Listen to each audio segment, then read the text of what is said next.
잠을 안 잘라 그러죠.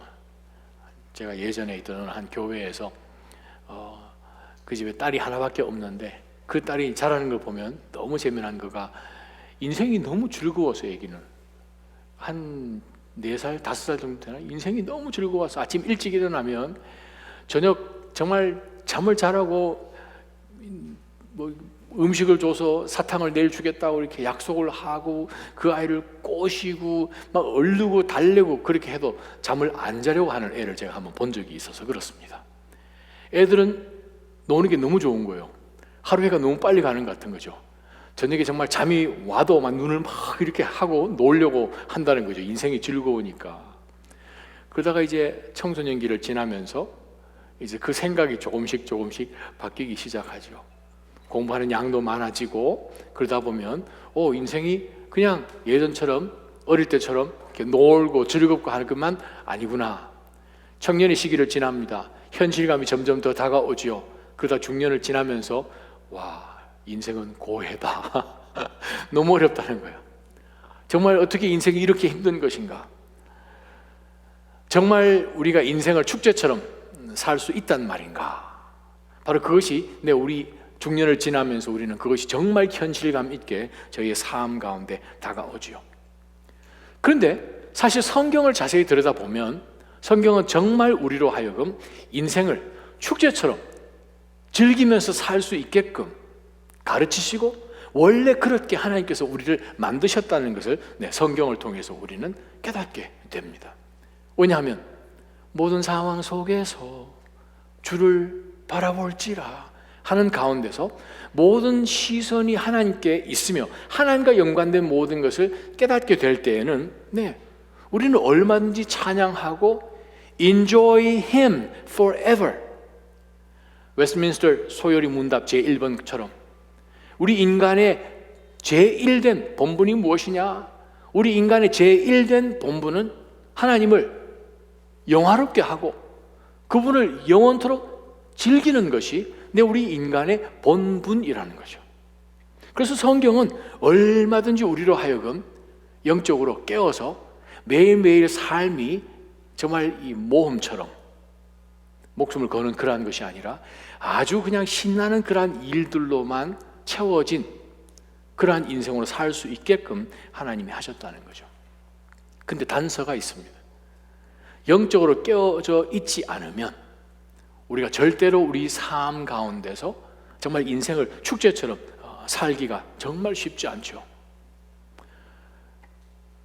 가정이 꾸며지고 자녀가 태어나면 점차 우리를 향한 우리 부모들, 우리를 향한 그러한 책임감들이 많아지다 보니 바쁜 거예요. 먹고 살기 바쁜 거예요.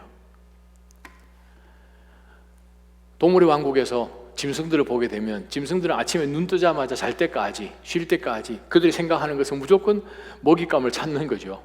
배부르면 그냥 쉬는 거고 또 배고프면 또 먹이를 찾고 그것이 이제 그 일평생의 사실 사이클인데 마치 우리도 그런 것인 것처럼 바쁜 거예요.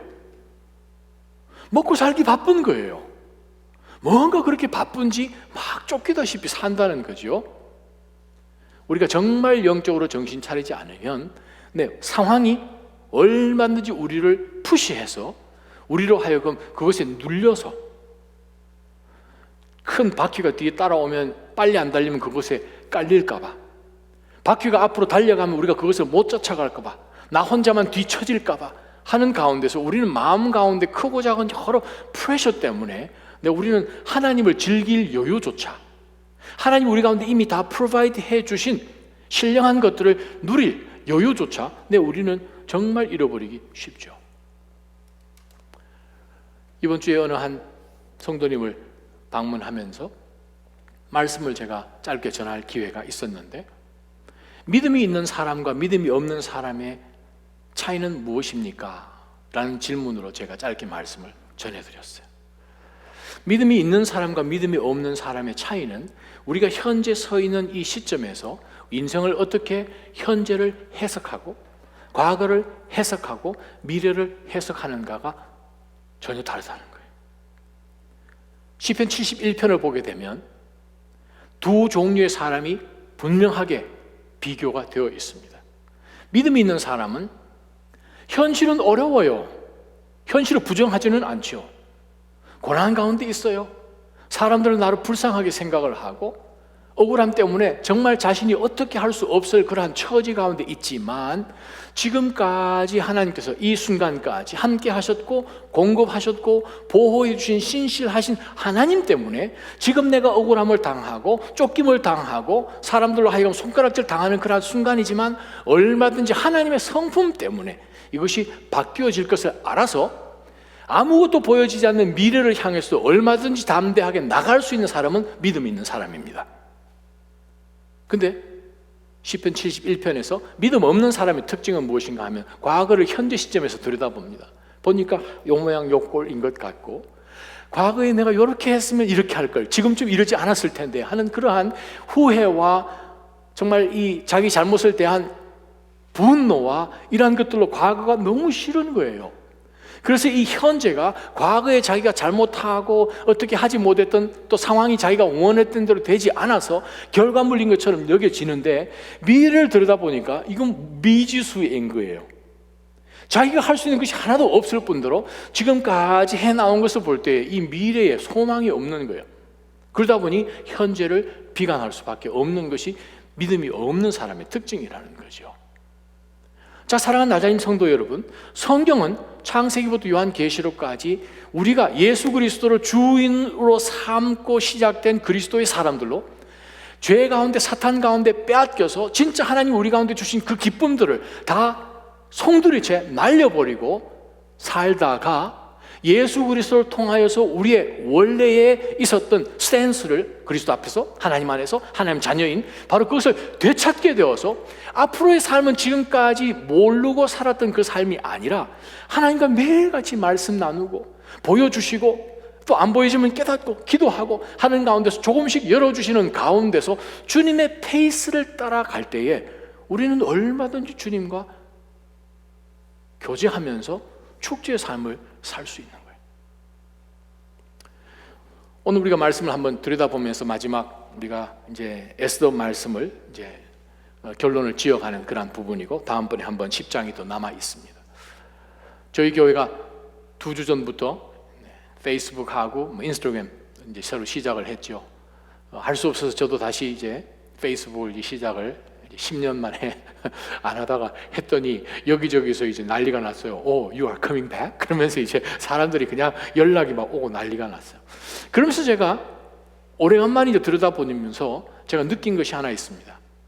거기에 보면 페이스북에 타임라인이라고 있어요. 그게 뭐냐 하면 지금까지 어떻게 지내오셨습니까? 쭉. 그래서 당신의 인생은 지금 어느 시점입니까? 하는 그 관점에서 우리의 모든 인생을 한번 보게끔 해주는데 사실상 저와 여러분이 우리 인생을 들여다볼 때 보는 것이 관점이 딱 4가지밖에 없습니다. 페이스북 들여다보면 4가지밖에 없어요. 사람입니다. 이벤트입니다. 그리고 그 이벤트가 일어나게 된 그 주변에 연결되어 있는 모든 상황들입니다. 그리고 마지막 그 상황 가운데 내가 어떻게 결정을 내려서 그 다음 단계로 왔는가, 그 4가지밖에 없어요. 페이스북이. 사실 그것이 저와 여러분이 기억하는 우리의 과거이기도 합니다. 자, 오늘 본문을 한번 들여다보면서 그 당시에 BC 473년에 일어난 페르시아에서 전역에서 일어난 그 엄청난 사건을 우리가 한번 들여다볼 때에 제일 먼저 떠오르는 것이 무엇이겠습니까? 유다 백성들 가운데는 정말 떠오르는 것이 하만이란 사람이 떠오르죠. 제가 여러분이 질문 드립니다. 여러분 중학교 때 여러분하고 제일 친했던 친구 이름 아세요? 너무 먼가요? 대학교로 올라올까요? 그냥 제너럴하게 이렇게 질문할게요. 여러분에게 정말 사랑했고 참 도움을 많이 줬던 사람이 언뜻 생각납니까? 아니면 여러분을 정말 힘들게 했고 상처 줘서 2번 다시 보고 싶지 않은 그 사람이 더 잘 기억이 납니까? 그건 뭐 대답할 필요도 없을 만큼. 이스라엘 백성들에게 누가 제일 기억납니까? 그러면 그 당시에 하만이요, 그렇게 얘기했을 겁니다. 하만이요. 생각만 해도 치가 떨리는 사람. 어떻게 인간으로서 그럴 수가 있는가? 아니, 한두 사람에 대해서 마음이 정말 화가 나서 자기 지위를 이용해서 뭐 이렇게 하는 생각도 있겠지만 이 한 사람 때문에 그 나라 전체에 살고 있는 엄청나 많은 숫자의 민족들을 다 말살하겠다고, 그것도 주사위를 던져서 날짜를 정해서 몰살시킬 계획을 가질 이 민족의 원수를 어떻게 잊을 수가 있겠습니까? 자, 그 사건을 우리가 기억해 봅시다. 그러고 난 다음, 자, 이스라엘 백성들이 불과 11달 전에, 11개월 전에 정해져서 점차 그 날짜가 다가오면서 우리 인생이 이제는 우리 힘으로 할 수 있는 것이 하나도 없고 우리는 다 같이 도살장에 끌려가는 것처럼 죽으면 된다라고 생각하면서 절망 가운데 있었던 바로 이 유다 백성들에게 하나님께서 전혀 전면에 나타나시지는 않지만 하나님의 기가 막힌 섭리로 이 사랑하는 하나님의 언약 백성들을 정말 그 깊은 웅덩이에서, 죽음의 계곡에서 끄집어내 주신 사건이 우리가 있잖아요. 그것이 무슨 사건입니까? 바로 하나님께서 정말 에스더에게 용기를 주셔서 그들이 사흘 동안 금식 기도하고, 왕이 부르지도 않았는데 에스더가 왕을 만나고, 근데 희한하게 하나님께서는 에스더를 기쁜 마음으로, 사랑하는 마음으로 자기의 호를 내밀어서 만나게 되고, 하만과 함께 저녁 파티를 하는 것을 계속 이틀 연속으로 하는 가운데서 둘째 날 저녁에 하나님께서는 이미 식사도 하기 전에 이 하루 종일을 무엇을 준비케 하시는가 하면 모르드게를 아주 높이는 기가 막힌 말도 안 되는 마법 같은 일을 하셨잖아요. 둘째 날 초청받았을 때 하만 머리는 정말 복잡하죠. 왕이 나를 높여주시려고, 또 왕비가 나를 인정해 주기 때문에 왕과 독대할 수 있는 식사 자리를 나를 초대하기는 했는데, 이 둘째 날 하루 종일 기분 참 좋게 아침에 눈을 떴는데 왕 앞에 불려가서 하는 얘기가, 내가 정말 이 제국 가운데 높이기를 원하는 한 사람이 있는데 어떻게 했으면 좋겠냐. 하만 자기 스스로인 줄 착각을 하고 이렇게 저렇게 하십시오. 왕관 씌워주고 왕이 있는 옷을 입고 왕이 타는 말을 타고 다니면서 이 사람은 아하수에로 왕이 이 제국에서 제일 높이기를 원하는 사람이다 외치면서 이 수도를 한 바퀴 돌게 하십시오 라고 얘기를 했더니, 자기인 줄 알았는데 바로 이 왕의 입에서 나온 것이 무엇인가? 하만아, 모르드게를 내 말에 태워서 네가 말고삐를 붙들고 한 바퀴 돌아라, 그 얘기를 지금 했잖아요. 하루 종일 목이 쉬어라고 그가 머리 아주 혼돈한 가운데서 수도를 한 바퀴 돌고 지금 들어와서 식탁에 자리에 앉았을 때에 그 다음에 벌어진 일들은 여러분 다 기억하시잖아요. 바로 그날로 하만과 그의 온 가족들이 다 처형당한 것을 우리는 압니다.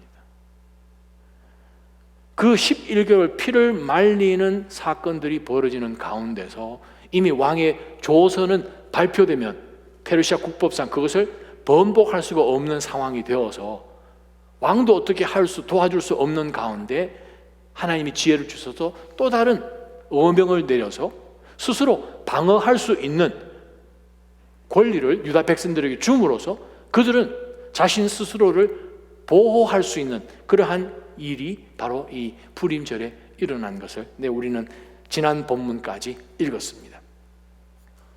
사랑하는 아재님 성도 여러분, 오늘 우리 본문을 통해서 계속 반복되는 구절이 하나 있었습니다. 여러분 읽으시면서 기억나시나요? 계속 반복되는 말씀이요. 저는 헤아려 보진 않았는데 거의 한 10번 이상 됩니다. 정했다라는 말씀이에요. 축제하는 날로, 기뻐하는 날로, 잔치 베푸는 날로 정해서 절대 이 날을 안 지키면 안 되는 것으로 계속해서 마지막 말씀까지 다시 한번 편지를 에스더와 모르드게가 전 제국으로 보내서 이 날은 반드시 절기로 지키는 것을, 절대 못 지키는 일이 없도록 하게끔 하는 그 일을 우리는 반복해서 계속 보게 됩니다. 자, 오늘 이 말씀을 통해서 이 이스라엘 백성들이 바로 그 객지에서 축제로 살았던 그 인생을 우리가 한번 들여다보면서 붙들 영적 교훈이 어떤 것이 있는가 한번 살펴보십시다. 17절, 18절, 19절입니다.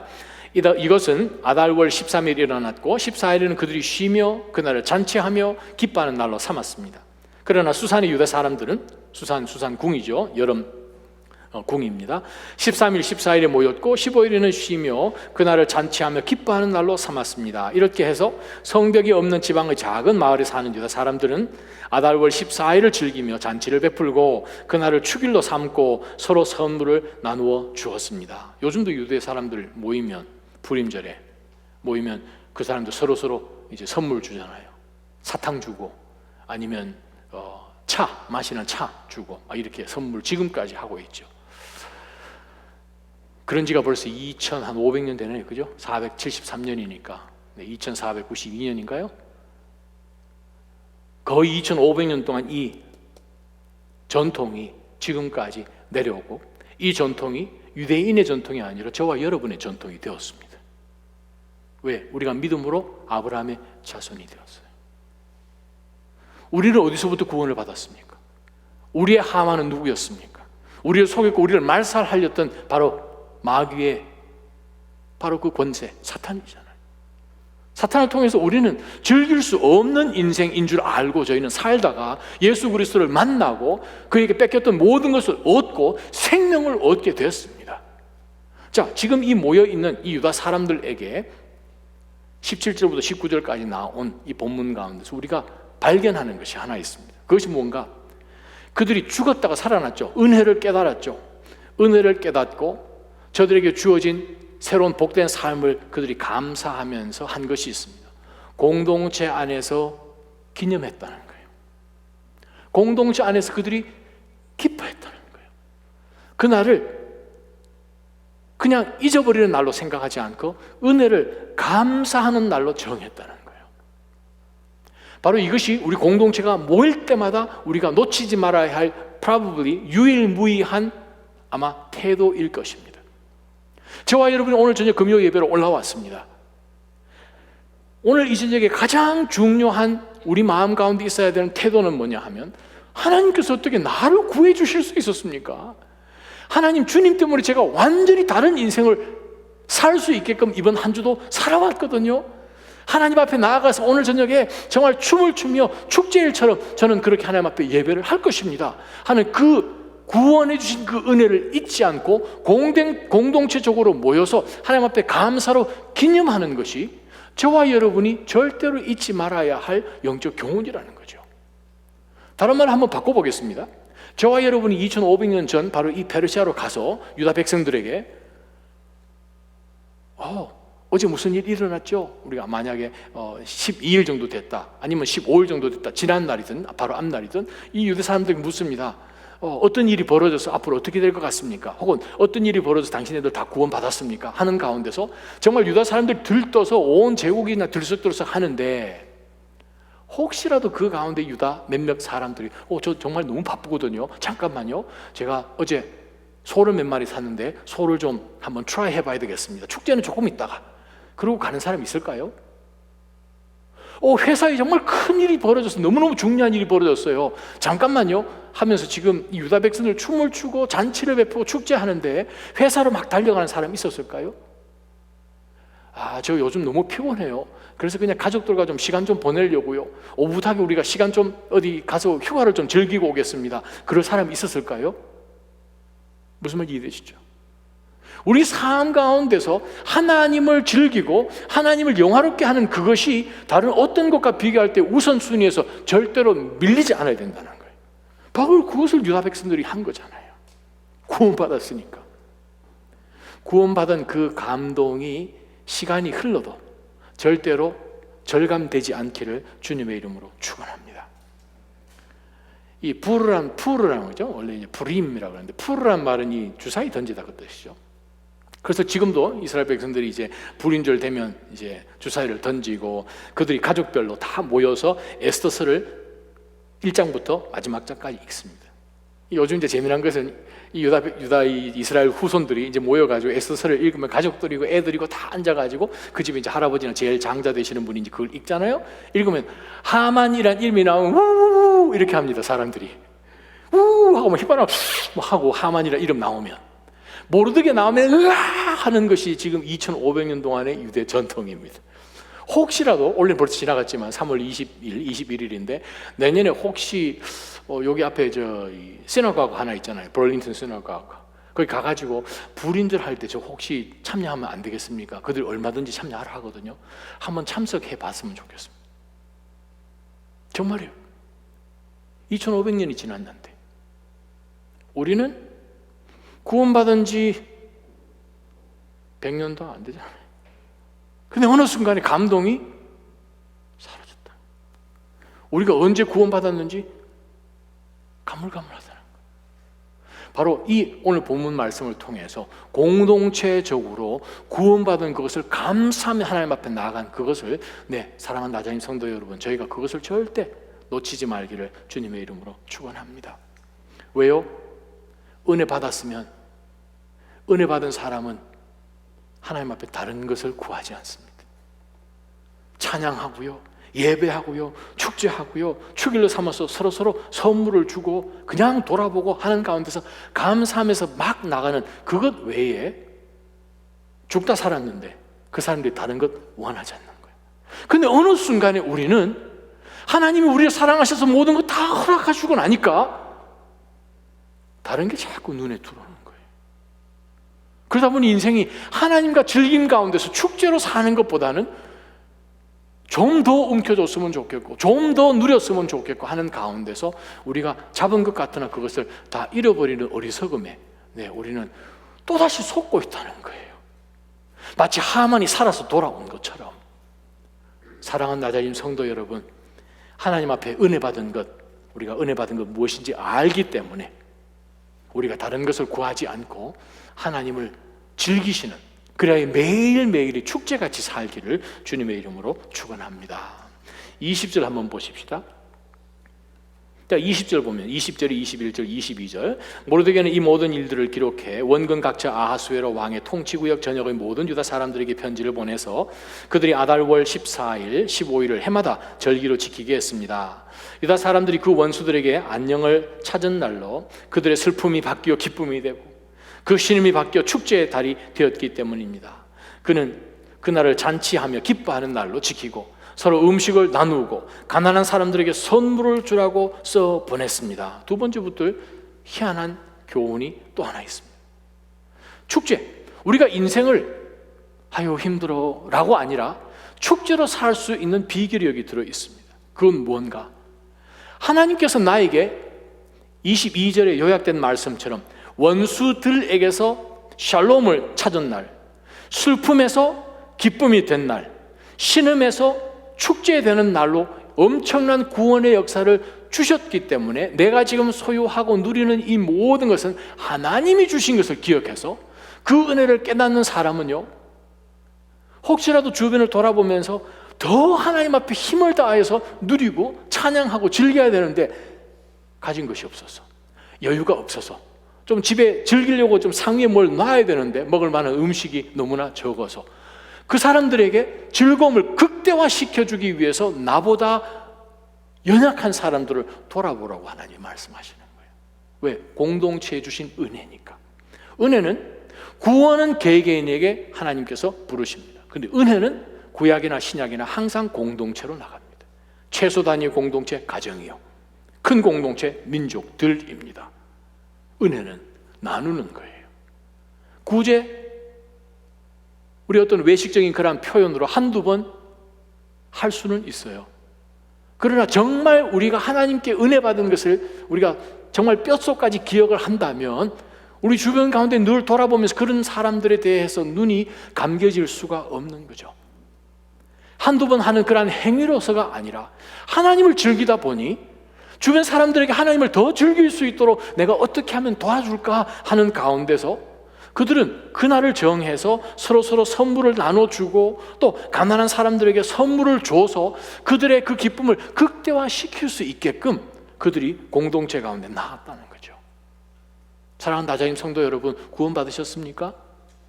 구원받으셔서 은혜가 모든 것이 하나님께로부터 오셨다는 것을 기억하십니까? 그렇다면 나보다 더 어렵고 힘든 자들을 우리는 찾을 수밖에 없습니다. 왜 우리가 구제하나요? 기뻐해야 되는데 기뻐할 뭐가 없는 거예요. 하나님 우리 가운데 더 허락하시면 구제하고 돌아보게끔. 다 피곤하지요? 다 시간이 없지요? 근데 하나님은 우리에게 그만한 것을 누리도록 허락해 주셨어요. 내가 하나님을 즐기고 하나님을 영원토록 영화롭게 하는 것에서 내가 피곤하고 시간이 없고 그런가요? 사실은 그렇지가 않은 거거든요. 한 가지 이유 때문에 저들은 연약한 자들을 돌아볼 수 있었습니다. 은혜요. 나 같은 자를 하나님께서 구원해 주셨고, 나 같은 자에게 하나님께서 이만큼 많은 은혜를 부어주셨으니 이건 하나님의 것이기 때문에 내가 나눌 수밖에 없겠구나 하는 가운데서 저들 삶 가운데 삶의 우선순위가 전해진 거예요. 솔직히 말해서 인간적으로 생각할 때 쉬고 싶은 사람 안 좋아할 건 누가 있겠어요? 가족들하고 좋은 휴가 가고 싶지 않은 사람이 누가 있겠어요? 그렇잖아요. 그건 인간의 생각이죠. 근데 오늘 본문 가운데서 들여다보니 초점이 구원받은 그 은혜의 초점을 둘 때 우리는 공동체적으로 전부 하나님으로부터 받은 그 은혜를 맥시마이즈 할 수 있게끔 서로 바로 그 목적을 향하여서 돕도록 하는 것이 우리 공동체에 등장한 말씀이라는 거죠. 바로 그날을 그들이 평안과 기쁨을 얻은 날로 기억을 했다면, 그만한 하나님의 풍성한 복을 우리 가운데 주셨다면, 네, 저와 여러분은 얼마든지 삶 가운데 그것을 나누는 것이죠. 어떤 유명한 목사님이 그런 얘기를 합니다. 우리가 하나님의 은혜를 경험한 것은 반드시 말씀을 통해 객관화시켜야 한다. 그 말은 뭐냐 하면, 하나님이 나에게 은혜를 주셨다는 그것을 말로만 하지 말고 그것을 내가 눈으로 직접 볼 수 있게끔 그것을 객관화시켜서 이게 내가 하나님의 은혜구나라는 그것을 보여줘서 그것을 볼 때마다 맞아, 하나님의 은혜지, 리마인드 될 수 있게끔 그 믿음을 그렇게 쓰라는 거죠. 사랑하는 다자님 성도 여러분, 어떤 상황 속에서도 저와 여러분이 정말 하나님께로부터 그 받은 은혜를 나누는 가운데서 정말 내 속에 있는 은혜가 진짜구나 하는 것을 더 확신 하나님으로부터 얻기를 주님의 이름으로 축원합니다. 세 번째 말씀이요. 그리고 23절부터 이제 마지막 절까지 들여다볼 때에 이스라엘 백성들에게 하나님께서 모르드게와 에스더를 통하여서 정말 당부한 것이 있습니다. 자, 그 말씀을 한번 들여다보십시다. 23절, 편지를 보내고 났더니 23절에 그리하여 유다 사람들은 모르드게가 그들에게 지시한 편지 내용대로 그 절기를 계속 지켰습니다. 자, 어떤 사건이 벌어졌습니까? 어떤 절기입니까? 24절, 25절 이벤트입니다. 아각 사람 하므다다의 아들인 모두 유다 사람의 원수 하만이 유다 사람들을 멸망시킬 일을 꾸미고 곧 제비를 뽑았는데, 왕비가 왕 앞에 나가 하만의 음모를 밝히자 왕이 조서를 내려 하만이 유다 사람들을 두고 꾸민 그 악한 계획이 그 머리 위로 다 그대로 돌아가 그와 그 아들들이 나무에 매달리게 된 사건입니다. 그래서 26절, 그러므로 푸르라는 말을 따라 이날을 푸림이라고 불렀다는 거죠. 푸림절이라고 부르게 됐습니다. 이 편지에 적힌 모든 것과 그들이 그 일에 관해 본 것과 그들에게 알려진 일 때문에 유다 사람들은 자신들과 그 후손과 그들에게 붙은 모든 사람들을 위해, 자신들과 그 후손들과 그들에게 붙은 모든 사람들을 위해 이 절기를 지키라는 거예요. 인조이한 것은 그 1세대였습니다. 그런데 그것을 조서를 보내서 편지로 써서 그들에게 다시 한번 강력하게 요구한 것은 뭐냐 하면, 네, 여러분들은 그 엄청난 소용돌이를 지금 통과해서 생명을 건진 사람들인데 이 사건을 여러분들과 여러분 후손들과 여러분 주변에 붙어 있는 사람들에게 전해질 수 있게끔 반드시 지키라는 거예요. 무슨 뜻입니까? 우리의 신앙을 후손에게 전해서 감사가 이어지도록 해야 된다는 거예요. 이스라엘 백성들 2500년 동안 그들이 나라가 거의 한 2700여 년 동안 없었는데도 불구하고 이스라엘 백성들은 지금까지 이 절기를 지키고 있습니다. 이것이 영적으로 우리의 축제일입니다. 예수 그리스도를 구세주로 영접한 다음에 이 모든 것이 그리스도 안에서 다 우리의 사건인 것이 다시 한번 밝혀지는 가운데서 21세기 살아가는 그리스도인들로 구원받은 우리의 푸림절 기억하면서 우리가 우리 자녀들에게 간증을 전해주는 거죠. 하나님께서 우리 삶 가운데 어떻게 응답하시고 역사하셨는지를 이야기를 해주는 거죠. 정말 예수님 만나기 전에는 우리가 이러이러한 인생을 살았는데 주님을 인격적으로 만나고 난 다음에 이러이러한 삶이 바뀌어서 절대로 너는 잊어서는 안 된다, 하나님의 은혜를.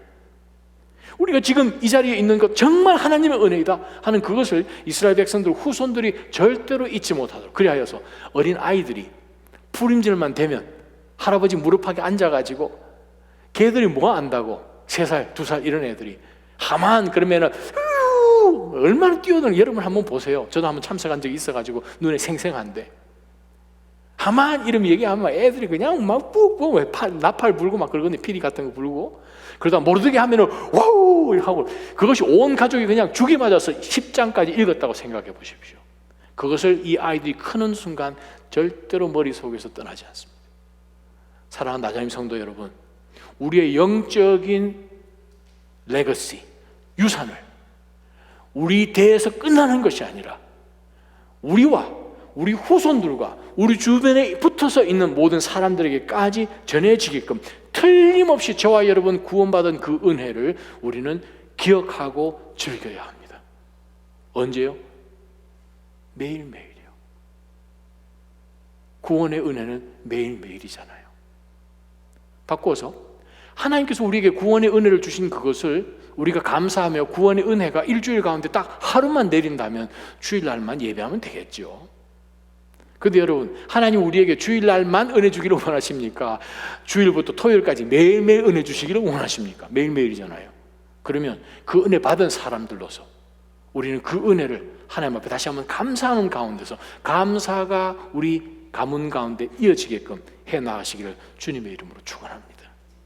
23절, 26절, 27절, 28절에 2번, 29절 1번, 31절 1번, 32절에 1번. 무슨 말씀입니까? 그날을 틀림없이 지켜라. 그날을 틀림없이 지켜라. 그것이 지금 23절부터 32절까지 한 줄도 빠지지 않고 지금 계속 나오잖아요. 그날을 틀림없이 지켜라. 무슨 날이요? 우리가 이 땅 살아가는 가운데서 우리의 환경이 우리를 억누르고 우리를 넘어뜨리게 하고 애워싸움을 우리가 당하지만 절대로 사탄은 하나님의 백성들에게 어떻게 해를 가할 수 없다는 것을 우리는 본문을 통해서 배우잖아요. 그러면 우리 자녀들에게 보여줄 것이 무엇입니까? 천지가 두 쪽 나도 하나님의 자녀들은 절대로 악한 세력이 손대지 못한다. 그것을 자녀들에게 전수해 주는 거죠. 사랑하는 나자님 성도 여러분, 우리의 삶 가운데서 정말 주님 한 분만으로 얼마든지 만족할 수 있다는 것을 우리가 직접 살며 그것을 자녀들에게 보여주시기를 주님의 이름으로 축원합니다. 현재 우리가 상황 가운데서 어렵습니까? 그 상황을 통해서 하나님이 분명히 목적을 가지고 이 일을 허락하셨기 때문에 우리 가운데 이 일이 일어난 거거든요. 그러면 이것을 하나님이요 어떻게 이겨나가야 되겠습니까? 하는 가운데서 하나님에게 집중하며 이것 통하여서 하나님이 또 얼마만큼의 영광을 얻기를 원하시는지 바라보는 가운데서 성령 하나님 우리를 그냥 내버려 두시겠습니까? 지혜를 주시죠. 피할 길을 주시죠. 이미 피할 길을 하나님께서 마련해 주셔서 우리를 하여금 그것을 발견하게끔 할걸요. 제가 예전 신학교를 졸업하고 한국에서 부모님이 그때 오셔서 이제 여행을 한번 하면서 알라베마를 이렇게 지나간 적도 있었습니다만 1915년에 알라베마는 그 당시 1800년대부터 그랬지만 이 목화 그 농작물이 그냥 그 주의 모든 주 생산이었습니다. 그런데 이 아프리카에서 건너온 조그마한 이 장구벌레 같은 이 풍뎅이 같은 그 비로 그것이 위버이죠. 그것이 들어와가지고 점점 올라오다가 그것이 알라베마까지 넘어와서 1915년 농사를 완전히 망쳐버렸어요. 그래서 그 해에 그 주의 수익원의 3분의 2가 사라졌어요. 그러니 그 주 전체가 또 그것에 사는 주민들이 인생이 너무 힘들었어요. 뭐 농사 다 망쳐버렸으니까. 농사를 다 망쳐버렸어요. 이 희한한 벌레가 와가지고 목화를 다 그냥 깔아 먹어가지고 농사를 그냥 망쳐버린 거죠. 그랬을 때 그 주민들이 모여서 우리 어떻게 해야 되는가 하다가 이 벌레가 절대 못 먹는 작물로 우리가 다시 한번 일어서자 해가지고 땅콩을 심게 됩니다. 땅콩을 심었더니 1919년 첫 수확을 거뒀는데 풍작을 이룬 거예요. 그 전에 자기네들이 살았던 그 경제적인 그러한 이 부유함보다도 땅콩으로 인하여서 수익 들어오는 거가 몇 배가 됐어요. 그래서 여러분 아십니까? 알라베마 그 도시 이름이 엔터프라이즈인데 이름도 희한하죠. 엔터프라이즈. 그 도시에 가면 전 세계 유일무이하게 벌레를 기념비로 세운 큰 기념비가 여신이 이렇게 이 바퀴벌레 같이 생긴 이걸 들고 있는 기념비를 볼 수 있습니다. 무슨 뜻인가요? 우리가 살아가는 삶 가운데서 크고 작은 여러 많은 사건들과 환난을 우리가 당하지만 그 안에서 주여 이것을 통해서 무엇을 보기를 원하십니까? 하나님은 절대 우리를 놓치시는 분이 아니신데 하나님 우리로 하여금 어떻게 해서 이 상황이 하나님으로부터 구원받은 그 은혜, 기쁨을 앗아가지 못하도록 도와주십시오 하는 가운데서 하나님이 지혜를 주셔서 넘어오게 되었던 많은 간증들 절대로 잊어버리지 말기를 주님의 이름으로 축원합니다. 그것이 여러분의 자산입니다. 자녀들에게 물려줄 유산입니다. 그것을 인하여서 여러분의 세대는 계속하여서 하나님의 은혜 앞에 감사하며 살 수 있을 거예요. 주님 언제 오실는지 모르겠지만 2000년이 될지도 그거 모르잖아요. 아니면 1년이 될지 모르잖아요. 바로 그 은혜를 잊지 않고 은혜를 알기에 주변 사람들을 돌아보면서 내가 좀 도와줄 사람이 없는가? 저 사람 너무나 힘든데 하나님의 그 구원의 그 기쁨을 더 맥스마이즈 할 수 있도록 내가 어떻게 하면 도와줄 수 있을까? 하는 가운데서 공동체가 믿음 안에 함께 은혜를 나누고 감사하며 나아가는 그런 믿음의 식구들 되시기를 주님의 이름으로 축원합니다. 우리 한번 기도하며 하나님 앞에 나아가십시다. 이 세상은 좀 더 소유하기를 원하죠. 부를 바라고 부를 얻고 부를 저축하는 것. 뭐가 잘못되었는가 우리는 생각을 하기도 합니다. 탐욕이 덕이 되어버린 시대에 우리가 살고 있습니다. 국가도 부가 많으면 잘 사는 나라가 되면 그것이 최고라고 생각을 합니다. 부자가 되는 것이 믿음의 축복으로까지 생각하는 그러한 시대에 그래요. 이 모든 것을 우리로 하여금 더 하나님 은혜보다는 물질적인 것에 우리로 하여금 더 초점을 두게끔 하지요. 바로 그렇게 될 때에 우리는 눈이 점점 멀어지는 것을 깨닫게 됩니다. 어디에 대해서 우리 눈이 멀어지나요? 장차 임할 하나님 나라에 대해서 점점 우리가 보여지지 않고 가난한 이웃 절대 보이지 없죠. 내가 누려야 되고 내가 즐겨야 되기 때문에 우리 이 시간 한번 기도해야 될 것은 하나님이요, 하나님을 영광스럽게 하고 영원히 하나님을 즐기는 바로 그 관점에서 매일매일을 살게 하여 주옵소서. 그러기 위해서는 예배가 절대 흐트러질 수 없음을 하나님 앞에 고백합니다. 바로 축제의 현장이 예배의 현장이니까 하나님 앞에 정말 매일 삶이 정말 축제로 살아갈 수 있게끔 은혜를 잊지 않고 살아가게 하여 주옵소서. 우리 한번 기도하며 하나님 앞에 나가십시오. 기도하겠습니다.